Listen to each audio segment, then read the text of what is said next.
እናነብና ወደ ጸሎት እንሄዳለን። በዚያን ጊዜ መንግሥተ ሰማያት መብራታቸውን ይዘው ሙሽራውን ሊቀበሉ የወጡ 10 ቆንጃጅትን ትመስላለች። ከእነርሱም 5ቱ ሰነፎች፣ 5ቱ ደግሞ ልባሞች ነበሩ። ሰነፎቹ መብራታቸውን ይዘው ከእነርሱ ጋር ዘይት አልያዙም። ልባሞቹ ግን ከመብራታቸው ጋር በማሰሯቸው ይዘው በመብራታቸው ዘይትን ያዙ ይላል። የምፈልገው ክፍል በዚህ ክፍል ላይ ልባም የሚለውን ሐሳብ ነው። ቢያንስ ከ1 እስከ 9 ስታነቡ 3 ወይንም 4 ጊዜ ልባም ልባም ልባም የሚል ነገር ተጽፏል እና ልቤን የያዘው ምንድን ነው? ከእናንተ ጋር ለመካፈል በእንደዚህ አይነት ሰዓት በእንደዚህ አይነት ጊዜ እግዚአብሔር እንዲህ አይነቱን ልብ ሰጥቷችሁ የእግዚአብሔርን ፊት እንድትፈልጉ ከእግዚአብሔር ጋር በቃ እንድትጣበቁ የእግዚአብሔርን ሐሳብ ለመረዳት ወደ እሱ እንድትገሰግሱ ይህን ታላቅ ነገር ያደረገው ጌታ ነው። የጌታ ስም የተባረከ ይሆን። በዚህ ዙሪያ ላይ እንግዲህ የዛሬው ርዕሳችን ልባም ሰው ወይንም የልባም ሰው ሕይወት የሚል ነው። በዚህ ላይ እግዚአብሔር እንዲያስተምረን አጭር ጸሎት አብረን እንጸልያለን። ልዑል እግዚአብሔር ሆይ በጌታ በኢየሱስ ክርስቶስ ስም ስለዚህ ጊዜ ስለዚህ ሰዓት እጅግ አድርገን እናመሰግንሃለን። በእውነት ጌታ ታችን በጸሎት ስትመራ ወንድማችን በጸሎት ሲያገለግለን ብዙ ነገሮችን በዛ ውስጥ ተናግረህናል። ክብር ላንተ ይሁን። አሁንም ደግሞ ከቃል እንካፈላለን። ልዑል እግዚአብሔር ሆይ ቃልህን ባርክልን። በቃል ውስጥ መንፈስ ቅዱስ ሆይ አንተ አገልግለን፣ እኔንም ባሪያህን ተጠቀምብኝ። ሁሉ ለስምህ ክብር ይሁን በኢየሱስ ስም አሜን። እንግዲህ በዚህ ባየነው ክፍል ላይ የልባም ሰው ሕይወት ስንል የልባም ሰዎች ምን አይነት ሰዎች ናቸው ብለን እንድናስብ ያደርገናል። አንደኛ ልባም ሰዎች የተዘጋጀ ማንነት አላቸው። ለማንኛውም ነገር ዝግጁዎች ናቸው። ሌላው እንደገና ደግሞ ልባም ሰዎች ንቁዎች ናቸው። ሌላው ደግሞ ልባም ሰዎች በመንፈሳዊም ነገር በየትኛውም ነገር አትራፊዎች ናቸው። ልባም ሰዎች ደግሞ ቸሮች ናቸው። እነዚህን ነገሮች ሁላችንም የምናውቅ ይመስለኛል። ይህንን ክፍል ልናገኝ የምንችለው በዚህ በማቴዎስ ወንጌል ምዕራፍ 25 ላይ ነው። ከምዕራፍ 25 ውጪ አልወጣሁኝም። በተለይ ልባም ሰዎች እንግዲህ ሁሌም ዝግጁዎች ናቸው ስንል እነዚህን 5ቱን ቆንጃጅት እናገኛለን። 5ቱ ልባሞች ናቸው፣ 5ቱ ሰነፎች ናቸው። 5ቱ ግን እነዚህ ልባም ቆንጃጅቶች ዘይታቸውን ምን አድርገዋል? አዘጋጅተዋል። ከነዘይታቸውን የተገኙት ከነዘይታቸው ስለተገኙ ሙሽራው ሲመጣ አብረው ለመግባት ዝግጆች ናቸው። በቃ አላቸው፣ ሪዘርቭ አድርገዋል። ማሰሯቸው ሙሉ ነው። ልክ ሙሽራው በመጣ ሰዓት ግን ምንድን ነው የሆነ ሁካታ ሲነዛ ሙሽራው መጣ ሲባል ክፍሉን እንደምታነቡት ሙሽራው መጣ ሲባል ተነስተው ዘይታቸውን ሲለክሱ፣ ሰነፎቹ ግን ምንድን ነው ያደረጉት? ዘይት ስጡና ያሏቸው። ኖ ለእናንተና ለእኛ አይበቃንም፣ ሄዳችሁ ግዙ ነው ያላቸው። ስለዚህ እነዚህ ሰዎች ዘይታቸውን አብርተው ከሙሽራው ጋር ወደ ሰርጉ እንዴት አብረው እንደገቡ መጽሐፍ ቅዱሳችን ያሳየናል። በዚህ ክፍል ላይ ይህንን እያሰብን ማቴዎስ ወንጌል ምዕራፍ 5 ቁጥር 16 ላይ ስንሄድ መልካሙን ስራችሁን አይተው የሰማያዊውን አባታችሁን ያከብሩት ዘንድ መብራታችሁ በሰው ፊት ሁሉ ይብራ ይላል። ይሄ ማለት ምን ማለት ነው? እንደ ፊልጵስዩስ ምዕራፍ 2 ቁጥር 15 የምናገኛቸው ነገሮች አሉ። በዚህ በፊልጵስዩስ ምዕራፍ 2 ላይ የእግዚአብሔር ቃል ሲናገር እንዲህ ይላል፣ የሕይወትን ቃል እያቀረባችሁ በዓለም እንደ ብርሃን ትታያላችሁ ይላል። የሕይወትን ቃል እያቀረባችሁ በዓለም እንደ ብርሃን ትታያላችሁ ይላል። መብራት ማለት በጨለማ ዓለም ላይ የእግዚአብሔርን ብርሃን ማብራት ማለት ነው። ለማብራት ደግሞ ሁል ጊዜ ምን መሆን አለብን? ዝግጆች መሆን አለብን ማለት ነው። ለዚህ ነው መጽሐፍ ቅዱሳችን እንዲህ ብሎ የሚናገረው። ከፊልጵስዩስ ባሻገር ብዙ የሚላቸው ነገሮች አሉ። አንደኛ ዮሐንስ ምዕራፍ 5 ላይ ምዕራፍ 1 ቁጥር 5 ላይ እግዚአብሔር ብርሃን ነው ይላል። እንደገና ደግሞ ስለኛ ደግሞ ሲናገር መጽሐፍ ቅዱስ እናንተ ደግሞ የዓለም ብርሃን ናችሁ ይለናል። የጌታ ስም ብሩክ ይሁን። በመቀጠል እንደገና እና ደግሞ በዚህ በአንደኛ ጢሞቴዎስ ምዕራፍ 6 ቁጥር 16 ላይ እግዚአብሔር በቃ ማንም ሊያው በማይችል በታላቅ ብርሃን ውስጥ እንዳለ ይናገራል። እና እያንዳንዳችን እንግዲህ በዓለም ላይ ምን መሆን አለብን? ሁሌ ዝግጆች ሆነን ማብራት አለብን ማለት ነው። የተጠቀለልኩት ነው የሚሄደው። ማብራት መቻል አለብን ማለት ነው። ሌላው የልባም ሰው ህይወት ምንድን ነው የሚለው? ልባሞች ንቁዎች ናቸው ነው የሚለው። ልባሞች ንቁዎች ናቸው። ኤቭሪ ዳይሬክሽን በቃ አዌርነሱ በቃ አላቸው። ሁል ጊዜ ንቁዎች ናቸው። ሁል ጊዜ ንቁዎች ናቸው ስንል መጽሐፍ ቅዱሳችን በማቴዎስ ወንጌል ምዕራፍ 25 ቁጥር 13 ላይ ሰዓቲቱንና ቀኑን አታውቁምና ሁል ጊዜ ምን ሆኑ? የተዘጋጃችሁ ሆኑ ይላቸዋል። ጌታ በምን ሰዓት እንደሚመጣ አታውቁምና እንግዲህ ምን በሉ? ንቁ እያለ መጽሐፍ ቅዱሳችን ይናገራል። እንግዲህ ልባም ሰዎች ንቁዎች ናቸው። በተለይ እዚህ ጋር ትንሽ ረገጥ አድርጌ መናገር የምፈልገው እናንተ በእርግጥ ከዚህ ያለፈ ነገር እንዳላቸው አውቃለሁ፣ ግን በዚህ ዘመን ብዙ የሚባል ነገር አለ። አዎ ልባም ሰዎች ንቁዎች ናቸው። ጌታን ሁል ጊዜ ምን ያደርጉታል? ይጠብቁታል። ጌታን ሁል ጊዜ አንድ ቀን ይመጣል። እውነት ነው። ትንቢቶች እየተፈጸመው ብዙዎቹ ተፈጽመዋል።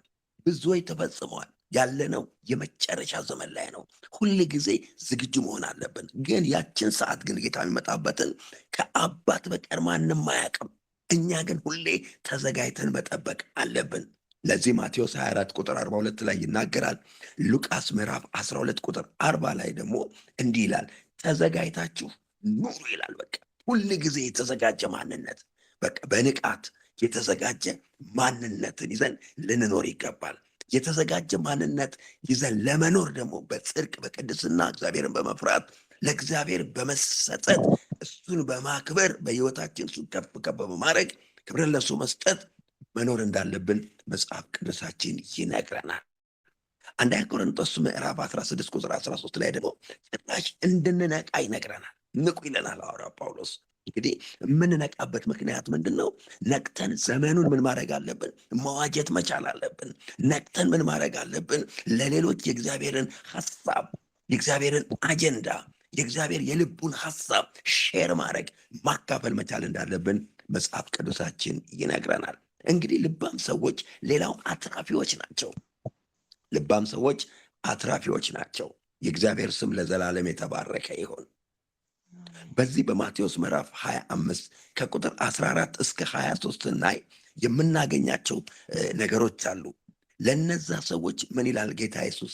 የእግዚአብሔር ቃል ሲናገር ያደረገው አንድ ነገር ነው። ምንድን ነው ያደረገው ስንል 5 ምናን ለአንዱ ሰጠ፣ 2 ምናን ለአንዱ ሰጠ፣ እንደገና 1 ምናን ለአንዱ ሰጠ። 5 የተቀበለው 5 አተረፈ፣ 2 የተቀበለው 2 ያተረፈ፣ 1 የተቀበለው ግን ቆፍሮ ቀበረ። ያ ባለሀብት ሲመጣ 5 ያተረፈውን ምን ሲያደርገው እናያለን። የሚገርም ነገር ሲያደርገው እናያለን። 5 የተቀበለው 5 አተረፈ፣ 2 ያተረፈው 2 አተረፈ። እነዚህን አትራፊዎችን ምንድን ያላቸው? ወደ ጌታዬ ደስታ ግቡ አላቸው። በቃ በጥቂቱ ታምናችኋልና በብዙ ትሾማላችሁ አላቸው። ያ ግን ከጌታ ሐሳብ ውጭ እንደሆነ የሰጠውን ጸጋ አልተጠቀመበትም። በሌላ ቋንቋ እግዚአብሔር የሰጠውን ጸጋ አላገለገለበትም፣ አልተጠቀመበትም፣ አልሰራበትም። ወገኖቼ ዛሬ እዚህ ጋር እንድናስብ የምፈልገው በህይወታችን በዚህ በመጨረሻ ዘመን በቃ ከእግዚአብሔር ዘንድ ከጌታ ዘንድ ሪዋርድ ለመቀበል አክሊል ለማግኘት መትጋት መቻል አለብን። ማገልገል መቻል አለብን። በተሰጠን መክሊት ማትረፍ መቻል አለብን።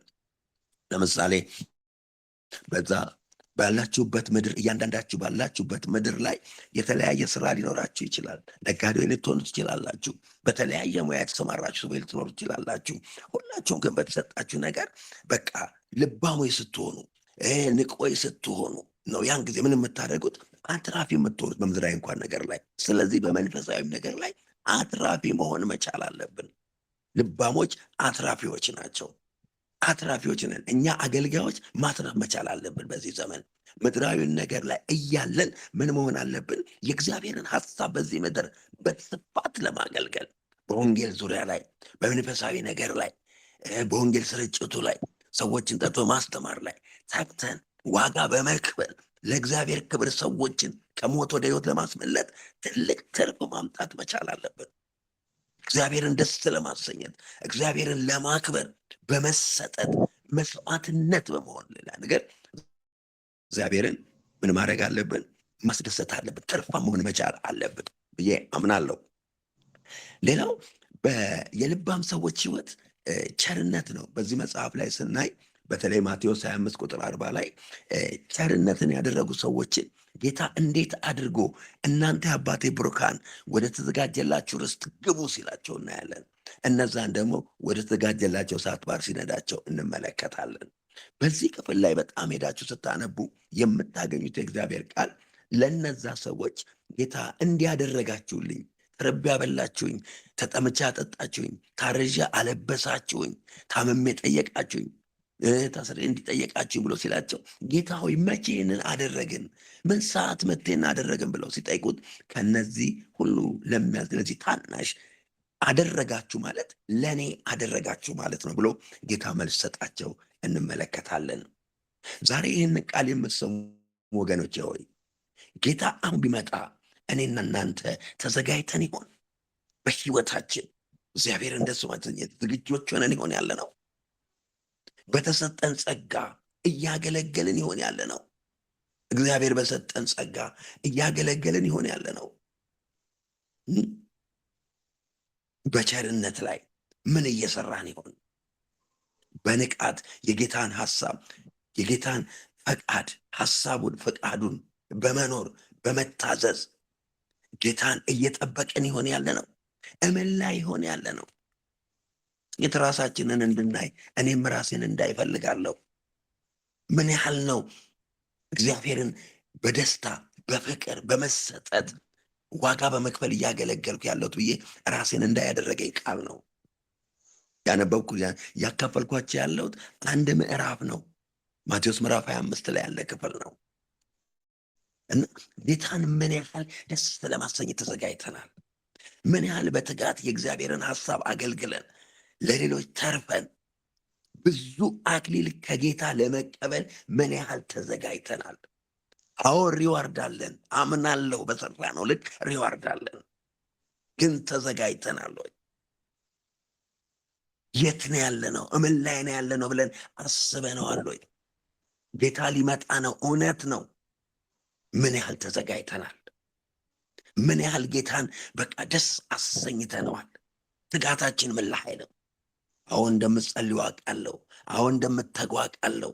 ሃሌሉያ ሮፓሳካና ማዲና ማሳፕራዲያ የእግዚአብሔር መንፈስ በዚህ ሰዓት ከምትሰሙ ሰዎች መካከል እኔ ለሁለት ሰዎች እንዲህ ይለኛል። ለጌታ መንፈስ እንዲህ ይለኛል፣ ሸክማችሁን አንቀባልለዋለሁ፣ ስራዬን እኔ በእናንተ ውስጥ ሆኜ እሰራለሁ።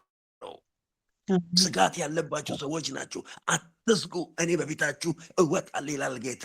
አሁን በምትሰሙ ሰዎች ሁለት ሰዎች የጌታ መንፈስ ቤት እንዳላችሁ አላውቅም፣ ይሄንን ነገር ይናገረኛል። እግዚአብሔር ስም ለዘላለም የተባረከ ይሁን። አሜን። ወገኖች ምን ላይ ሆነ ያላችሁ? ምን ላይ ሆነ ያላችሁ? ጌታ ይህንን ቃል ወደ እኔ ሲያመጣው እንዴት አድርጌ በዚህ አጭር ሰዓት ውስጥ አጠናቅቃለሁ? እንዴት ሀሳቤን ልገልጥ እችላለሁ ስል ውስጥ ይሄ ነገር በቃ ሞላኝ። ልባም ሰው ልባም ሴት ለባሏ ዘውድ ነች እንደተባለ ታውቃላችሁ። እንደ እርግብ የዋህ እንደ እባብ ልባም ሁኑ ሲል መጽሐፍ ቅዱስ ሲናገር ታውቃላችሁ። ይሄ ያለንበት ዘመን በልባምነት የምንገሰግስበት ዘመን ነው። በልባምነት የምንጋደልበት ዘመን ነው።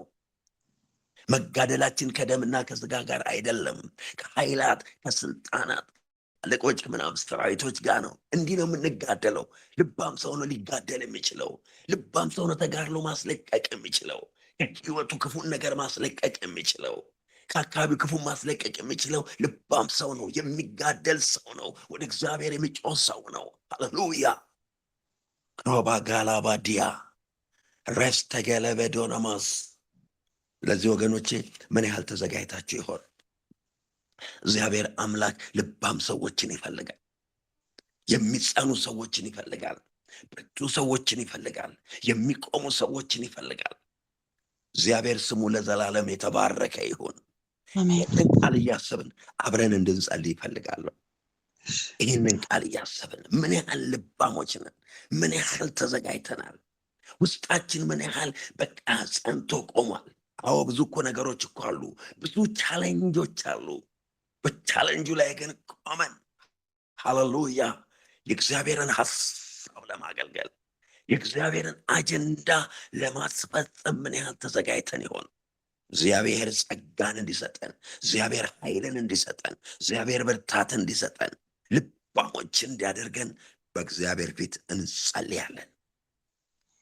ሬስታ ጋላባ ዶና ማሳ ሪካሻ ፖሬቤጌ ዶና ማሳ ኤራባ ጋላባላባስ ሃሌሉያ ሃሌሉያ ሃሌሉያ። ልዑል ሆይ በኢየሱስ ክርስቶስ ስም ስለዚህ ጊዜ ስለዚህ ሰዓት እጅግ አድርገን እናመሰግንሃለን። ስለዚህ ሰዓት እጅግ አድርገን እናመሰግንሃለን። ለዚህ ሰዓት እጅግ አድርገን እናመሰግንሃለን። በእውነት ጌታ እያንዳንዳችንን እግዚአብሔር አምላካችን ሆይ አንተ ልባም እንድታረገን፣ ልባም ሰዎች እንድታረገን፣ የቆረጥን ሰዎች እንድታረገን፣ የጨከንን ሰዎች እንድታረገን፣ በህይወታችን እግዚአብሔር ሆይ በጨለማው ዓለም ላይ ቃልህን ይዘን የምናበራ እንድታደርገን አቤቱ ጌታ የዓለም ብርሃን የምድር ጨው ናችሁ ብለህ የተናገርከን አንተ ነህ። በገባንበት ጨውነታችን እንዲታወቅ፣ በገባንበት ብርሃናችን እንዲበራ አቤቱ ጌታ ብርሃናችን እንዲበራ ለሌሎች እግዚአብሔር አንተን መግለጥ እንድንችል፣ አንተን ማሳየት እንድንችል፣ ሰዎች ሲያዩን አንተን በእኛ ውስጥ ማየት እንዲችሉ፣ ወደ ሞት የሚሄድ ወደ ህይወት እንዲመጡ አምላካችን እግዚአብሔር ሆይ በኢየሱስ ስም እያንዳንዳችንን በዚህ አስደናቂ ኃይል፣ በዚህ አስደናቂ ጸጋ፣ በዚህ አስደናቂ የመንፈስ ቅዱስ ኃይልና ብርታት እያንዳንዳችን እንድትሞላን በኢየሱስ ስም እኔ ጸልያለሁ። አሜን። ልዑል ሆይ ይህን ስለምታደርግ እጅግ አድርጌ አመሰግንሃለሁ። ይህን ስለምታደርግ እጅግ አድርጌ አመሰግንሃለሁ። እግዚአብሔር የዘላለም አምላክ ልባሞች እንዳንሆን እግዚአብሔር ሆይ ቆርጠን ጨክነን እንዳንቆም የሚታገለን የሚገዳደረን የትኛውም የአጋንንት አሰራር በጌታ በኢየሱስ ስም የተነቀለ ይሁን። በጌታ በኢየሱስ ስም በዚህ በመጨረሻ ዘመን የሚያዝል የሚያደክም ተስፋ የሚያስቆርጥ ስፒሪት በኢየሱስ ስም ይወጋ፣ በኢየሱስ ስም ይወጋ፣ በኢየሱስ ስም ይነቀል። እያንዳንዱ ቅዱሳን ላይ ጌታ ሆይ እያንዳንዱ ስምህን ከሚጠራ ህዝብ ላይ ከባሪያዎችህ ሁሉ ላይ ከእያንዳንዳችን ዙሪያ የሚታገል የሚቋቋም የመናፍስት አሰራር፣ የክፋት አሰራር፣ የጨለማው አሰራር በጌታ በኢየሱስ ስም የተመታ ይሁን። በጌታ በኢየሱስ ስም የተመታ ይሁን። በጌታ በኢየሱስ ስም የተነቀለ ይሁን። በጌታ በኢየሱስ ክርስቶስ ስም የተወጋ ይሁን። ሮማሳ ካናማ ዶና ማሰፕሬዲያ ሪካሻ ፖሬ በጌዶና ማሳያ ራባጋላባላባ ዶና ማሰፕሬዲያ ሪካሳ ፖሬ በጌዶና ማሳክራባ ሂካስታ ፖራ ባገዶና ማሳያ ሼንካስታ ፖዲያና ማስ ግሎሪ ላባዱና ማሳ ረስተገለበለበዶማ የእግዚአብሔር ኃይል የእግዚአብሔር ኃይል ጌታ ሆይ ህዝብን እንድታስታጥቀ ለምንሃለው። ትጥቅ እንድታስታጥቀን፣ መንፈሳዊ ትጥቅ እንድታስታጥቀን፣ የምንጸናበት የምንቆምበት ሆነን የምንታገልበት የምንዋጋበትን ጸጋ እንድታለብሰን በጌታ በኢየሱስ ስም እኔ ጸልያለሁ። ልዑል ሆይ ይሄን ስለምታረግ እጅግ አድርጌ አመሰግንሃለሁ። ይሄን ስለምታረግ እጅግ አድርጌ አመሰግንሃለሁ። ይሄን ስለምታረግ ሃሌሉያ ሃሌሉያ። ለዚህ አገልግሎት ሊደሮች፣ መሪዎች የጌታ መንፈስ እንዲህ ይለኛል። በዚህ ኔትወርክ ለሚጠቀሙ በእውነት እኔን ለሚፈልጉ ይለኛል ጌታ የወደቁትን አነሳለሁ ይለኛል። ተስፋ የቆረጡትን ተስፋቸውን አድሳለሁ ይለኛል። ልባቸው የተሰበረውን እጠግናለሁ ይለኛል የጌታ መንፈስ። የዛሉትን እንደገና አበረታለሁ ይለኛል ጌታ። ኃይልን እሆንላቸዋለሁ ይለኛል ጌታ። ወደኋላ ያፈገፈጉትን እመልሳለሁ ይለኛል ጌታ። እሰራለሁ፣ ጨለማውን በእናንተ እገልጣለሁ ይላቸዋል። የጌታ ስም ለዘላለም የተባረከ ይሆን። አሜን። ልዑል ሆይ ተባረክ። እግዚአብሔር ሆይ ተባረክ። ስለሰጠን ስለዚህ ጊዜ ስምህ ብሩክ ይሁን። ሁሉ ለስምህ ክብር ይሁን። በጌታ በኢየሱስ ስም አሜን።